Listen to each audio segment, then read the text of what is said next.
Welcome back to Mavericks Research. This is Michael Morrell. It is September 23rd, 2024, and we're back with another crypto market update. Okay, let's see where we are. We're moving upwards, and well, that's a good thing. And the thresholds for this week, which I have already plotted on this graph, are at 67,418 and 59 and change. Okay, so roughly 59,000 and 67,500. Now, what do these mean? Again, standard deviation. I'm calculating the expected move for each week for each coin. And I have this handy sheet here somewhere on my screen over here. You can find it here at this URL, which is at bit.ly/crypto_EM echo Mike _ranges. EM stands for expected move.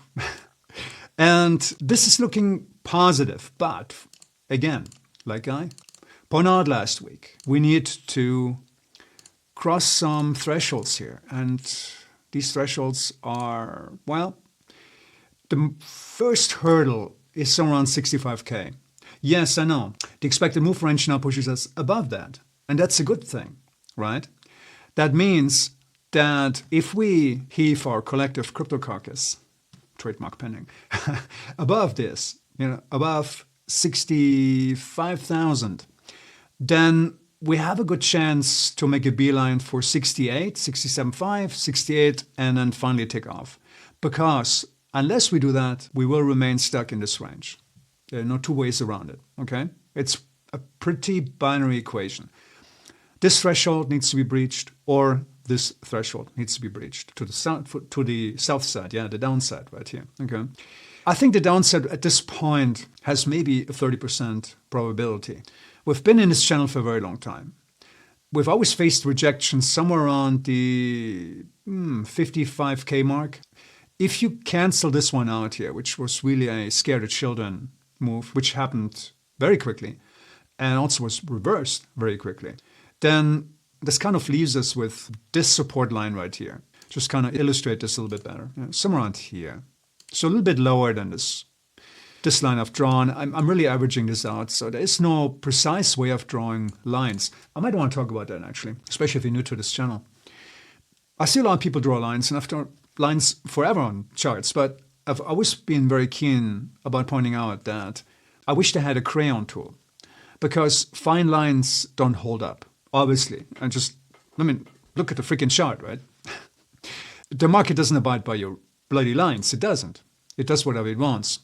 There are inflection points, and they will be roughly observed, of course, because you see formations, and they're observed because everyone else is looking at them. Makes sense. We're all collective creatures. We all respond to particular stimulus in the same way. We have all similar psychology, especially when it comes to the market. There's very few of us who really are resilient to these psychological traps we all fall into. Do a search on cognitive biases, and you'll find a long list of them, and be surprised how many of them there are. And it really pertains to trading psychology very, very strongly. And the reason why I'd like to have a crayon tool here is because these are just rough zones. And at this point here, somewhere around here, I can't tell you exactly what the point will be. At 66,000, at 68,000, maybe at 65,500. All of a sudden, the market is going to collectively respond, and boom, we either take off or will fall back down. There will be rejection. So what we usually see is rejection or acceleration. We'll see what happens here, okay? And the odds of us to just drop into the abyss here, I would peg them at, 5%, something very low. It just doesn't happen very often. There would have to be a major market event, and those, of course, are unpredictable. Knowing all this, let's just move on and look at Ethereum, and I have a bunch of other things to show you this week. So here's Ethereum. It's actually picking up nicely now, and I told you to watch this one. Remember last week what I told you? I said to you, watch Ethereum, because first up, it was the weaker of the two. And it was at a support zone that it really needed to defend, because had it breached through here, had there been rejection right here at this retest, and we would have fallen lower, all kinds of bad things would have happened.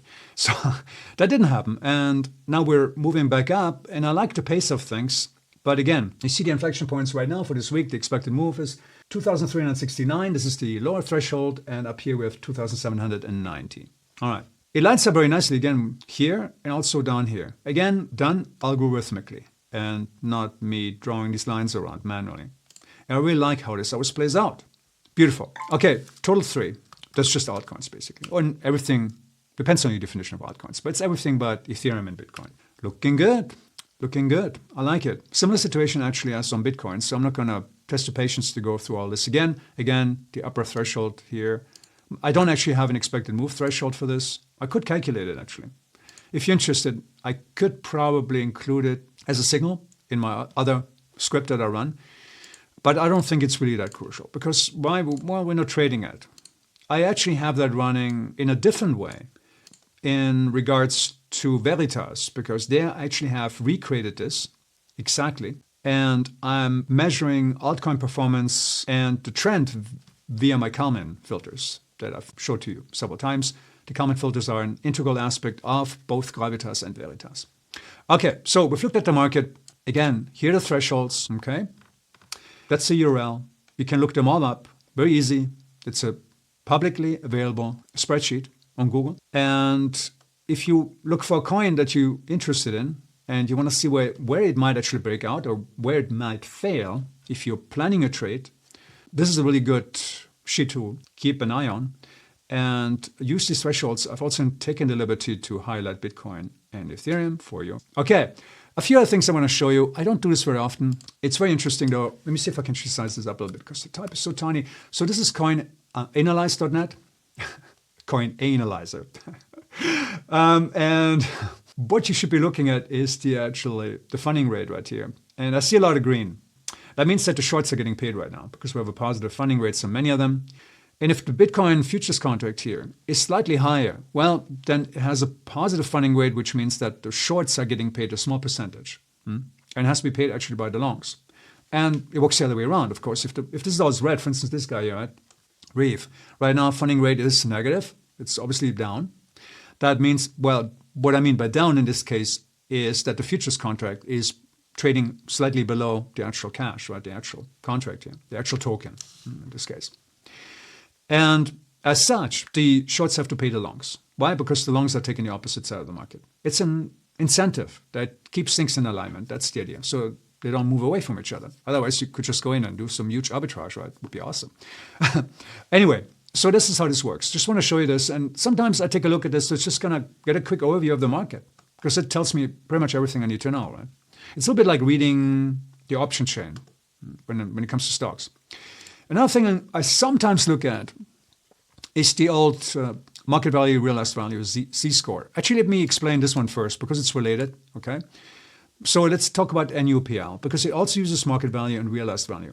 So market value is easily explained. It's basically, I mentioned all the coins in circulation right now of Bitcoin and how much it costs right now. What is it right now? I don't know. Just look it up. Let's look it up. What is it right now? Bitcoin USDT. So you count all the coins in circulation and then you multiply that by 63,443. That's basically the market value. And realized value is a little bit different. Realized value is being calculated on the basis of when each of these coins have been moved the last time. So when you bought, let's say, Bitcoin a year ago, how much did you pay for it? Well, that's the value it gets attached. Your coin, your Bitcoin gets that value. Let's say it was, I don't know, a year ago, 20,000, 25,000, something like that. Woohoo, right? If you bought it there. Well, good job. And that is done for all the coins in circulation. Basically, the description is actually down here. If you want to read it, it's on this page. It's at bitcoinmagazinepro.com. It's pretty cool, actually. So, and then you basically multiply that again, that value by all the coins in circulation, and you deduct one from the other. You actually deduct the realized value from the market value and you get this. And it kind of tells you where we are because the whole purpose of the exercise here is to kind of see where we are in regards to how profitable people are. Why would you want to do that? Why would you want to care about it? What would you care about assessing how profitable people are in the market currently? Well, because it affects what we talked about in the beginning of this video, which is psychology. So psychology is very important. And if things are very profitable for everyone, well, then there's a pretty high probability that we're going to see a correction, maybe a major correction. And so what I've done here, which I think is actually quite cool, and I wish I could show this a little bit bigger. Let me see if I can. Yeah, okay. We have these up here, euphoria greed range, which is rarely touched. And then we have this one right here, which is, I don't know, what is it? I don't know. Less greed. It's more than optimism, right? Down here is optimism. Here's, I guess, greed, and then here's euphoria, right? And down here's hope and fear, and here's basically capitulation, which we've seen a few times. Where are we right now? Well, that's one thing you should look at, of course. Where are we right now? Well, we're somewhere in the optimism, but it's a range, but there's still a bit anxiety, right? But you see that a lot. If you go back here, okay, let's correlate that. Let's look at where we were. Let's see, recently in 2000, wow, this goes way back. In 2014, we were just about to breach above the optimism range. We were around here, see that? And then it really took off. Same here. We were scraping it and it fell back down again. And it took a while back actually to come back here. And we only here, see that? Here, fairly late in the game actually. I mean, this looks like nothing now, but this was quite an advance at that time. Here we crossed over into the more, belief. Oh, here it says it actually. Belief and denial. Well, denial on the way back, on the way down. So here we crossed over and see again how it took off. So where are we right now? Same thing happened here, by the way. Well, we crossed over for a little bit and then we flattened out. Sentiment somehow dropped. But in terms of the market, right, we haven't really gone that low. But psychology has dropped quite a bit since then, which I find really fascinating because I see similar observations on what's that, Trend, Google Trends. Yeah, I see the same thing on Google Trend. And when you look up the keyword of how often things are talking about Bitcoin or crypto in general, and the interest has dropped quite a bit. And that's usually a pretty good indication, especially when it's correlated with consistent upward progress on the price side, that we might see a breakout. And I think we're getting there because we're kind of kissing the threshold here. Price has stabilized quite nicely, actually. See that? I mean, come on, where are we? 63K. It's nothing, right? In regards to the distance from major highs, we were like 71K. But people are still very bearish, actually, out there. It's so interesting. So if we breach over here, let's say end of the year, beginning of next year, I think we're going to just take off like a rocket. All right, there's another chart that's related. Again, same concept, market value versus realized value. And this time we're Z-scoring it. A Z-score is basically you are factoring it by, again, like the expected move range, right? Standard deviation. So we have basically 1, 2, 4, 6, 8, 10 standard deviations here, which is, of course, 8 standard deviations completely out of control. That's crazy, right? That's really far out on, right here, the bell curve. It's really far out. I mean, 8 standard deviations, it's like way out. And it happens very rarely, and it should happen very rarely. And where we are right now, well, we're still way down here. We're not even crossing the 2 yet. And actually, even when we were here, where the market was already at, what was it? Oh, just this market cap, okay. But if you correlate with price, I mean, what were we at? Maybe 71K. We just saw it on the previous chart. We didn't really go this high yet. So my point being, there's plenty of space to grow to the upside here. Plenty. I think it's just going to go crazy. Once we're hitting those thresholds that I've been monitoring, it's just going to go nuts. So I'm pretty positive about that, actually. So what else is going on? Oh, yeah. I wanted to show you quick. Let me flip to the other desktop here. Where is this? The comments basically from Gravitas. It's long right now. I actually have this open right here. And it went long a few days ago. And it's already very nicely in profit. You can see it actually did fairly well here.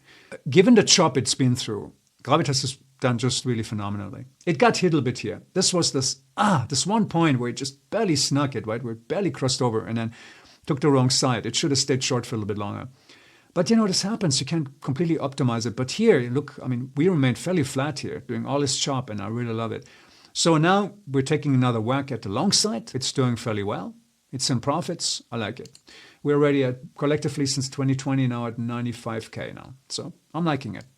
Okay, a little change real quick from crypto to stocks. So I talked about this in a different video. You all know I'm also a very avid stock trader and especially options trader. Stock options is actually my bread and butter. And also trade on volatility, implied volatility. And that's something I really want to do on the crypto side. And that's definitely coming in the next year. Absolutely. Because there's new tools out there, especially for institutional traders that are out there that would give me quite a lot of the capabilities that I now currently enjoy on the stock side. And I'll leave it at that because I don't want to get into details. But this is one little tool I wrote many, many years ago, and I'm still using it, actually. IBTS. So IBTS is basically related to the implied volatility term structure, and that's the delta between the 30-day VIX and the 90-day VIX. There's a good video that I posted on my YouTube channel. So if you're really curious about this, watch this video. You'll find it quickly. It's just maybe a week or so ago or 2 weeks ago. And this summer I was so prolific, I don't know for whatever reason, and I did write a system around it, and I've been running it, and that's what it's been doing. So, and this is actually just since April. I've plotted this, and again, I have another video on this, since 2020 or so, and it's just straight up. I mean, it's just crazy, absolutely crazy. I'm not going to run it right now. I have done it in the other video. So again, if you're a stock trader, especially if you enjoy trading volatility, let's say you trade on the VIX, the VX futures, or I don't know, one of the related ETFs, you definitely want to watch this video. It's absolutely awesome. The system is really kicking butt and taking numbers. It's done it for years. I love it. And I'm actually going to make it a single in a few weeks, probably before the end of the year. I'm going to make it available to everyone. All right. For now, the code name is VIXEN. For obvious reasons. VIXEN. Well, come up with a better name. All right. I think that's all I got for this week. It's long enough. Thanks for sticking it out. And I'll see you all next time. Cheers.